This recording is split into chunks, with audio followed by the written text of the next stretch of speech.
డైరెక్ట్గా మైక్ తీసుకో. డైరెక్ట్గా కాలేజ్ నుంచి వచ్చారా పొద్దున? యా. షర్ట్ ఏం చదువుతున్నారు సార్? ఏం చదువుతున్నారు? Third year BCom.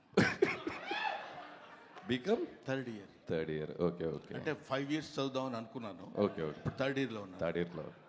సో ఇంత యంగ్ ఏజ్లో తాత క్యారెక్టరు తప్పలేదా? ఓకే. తప్పలా అంటే వాడు ఏంటి అది రాదు. అంటే మీ బ్రదర్ అండి? ఎవరు? Gautam. Gautam is my friend. No, is my junior. No, is my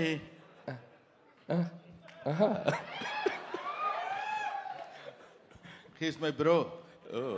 yeah. So ఇంత తక్కువ వయసులో ఇంత బరువైన పాత్ర పోషించి వద్దు సార్. మీ సినిమాలో చైల్డ్ క్యారెక్టర్ ఏదన్నా ఉంటే ప్లీజ్. ఎందుకంటే మొన్న చైల్డ్ క్యారెక్టర్ ఒకటి ఇచ్చేసి ఎరక్కొట్టి పెట్టారు కదా బుల్లిరాజు, అలాంటి child. Okay okay. So so Brahmanandam గారు నిజంగా గిన్నీస్ బుక్ కాదు, బ్రహ్మీ బుక్ అని ఒకటి రాయాలి. ఎందుకంటే మీరు ఇచ్చిన రియాక్షన్స్, మీరు ఇచ్చిన ఎక్స్ప్రెషన్స్, మీరు సినిమాల్లో ఈ మధ్య కొద్దిగా తక్కువగా కనిపిస్తున్న మంచి మంచి పాత్రలు ఎంచుకుంటూ రంగమార్తాండ ఇలాంటి మంచి మంచి పాత్రలు ఎంచుకుంటున్న ప్రతి వారి లైఫ్లో పొద్దున్న లెగిస్తే మీ ఫేస్ చూడకుండా, మీ రియాక్షన్ చూడకుండా ఆ రోజు ముందుకెళ్ళదు.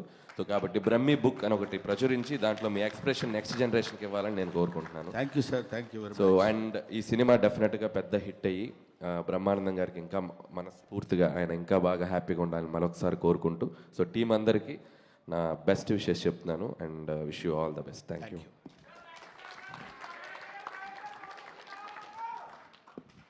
Okay, thank you so much Anil గారు.